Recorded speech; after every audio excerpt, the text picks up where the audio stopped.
tonga tsy daholo zanagasikara mbola avy nareo resadresaka mahakasika ny fiaina vehivavy de hoe ny afa-jaza ny fiainana vehivavy rovina indria no mety miverina fadim-bolana raha ny tokony izy miverina isam-bolana ihany fadim-bolana raha ny tokony izy zany eny amin'ny ray volana sy tapany aorinan'ilay afa-jaza indri no miverina fadim-bolana samy manantoe-batany nefa ny vehivavy fa tsy rehefa tapitra ray volana sy tapany tonga de tonga ako ny vehivavy raha ohatra indrika tato amin'ny ataontsika roapolo taona indri ny afa-jaza de mety any amin'ny ray volana sy tapany miverina fadim-bolana ka raha ohatra indray nefa indri ary amin'ny 5 taona na 7 taona indri sendra afa-jaza somary kelikely raha ny vehivavy rehefa miakatra ny taona de mety tsy ho verina izy raha tsy afaka 2 volana 3 volana ny hoany ina de miankina ny fikorontanan'ny hormona ny vehivavy zay no mampatonga ny fadim-bolana zaho anefa rovina nareo zany tokony hanamboatra zazakely de tsy mipingapinga koa aloha rehefa vo afaka le teo de andeha hanamboatra indray ilay tranonjazandriao iny mbola vo hiverina tony teo aloha indray iny zany hoe le izy arange vaky manta tao le izy sarotsarotra mitovy ny vehivavy teraka ihany ny vehivavy afa-jaza antony de satria ilay mbola nodiovina tsara mihitsy ilay tao anatin'ny tranonjazandry tao ny potika raha rehetrarehetra sy ny rehetrarehetra zay vo afaka hoe fijerena madio tsara le izy rena ny mampatonga an'ilay hémorragie sika sy ny blablabla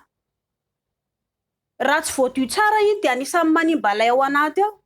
ka tsara zany mampiasa kapoty aloha ny vehivavy indria ilay hoe mieritreritra indray nareo anamboatra zazakely mandra-pa miandry an'ilay fadim-bolana miverina indria raha ohatra kosa aloha 5 volana tsy miverina fadim-bolana de fa tsy normal zany misy fikorontanany hormona de miverina manatona gynécologue anatin'ny 2 volana na 2 volana sy tapany miverina fadim-bolana indri farafaratsiny de eo am'izay nareo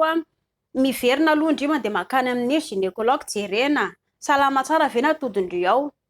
ary manahoana ny firafitry ny tranonjaza so de mangatsika ve raha mangatsika de mbola tsy afaka mitondra zazakely indri zany fa mbola mila fanamboarana tsara le izy raha ny tokony izy zany 3 volana ao arinan'ilay indri afa-jaza iny no manamboatra zazakely satria indri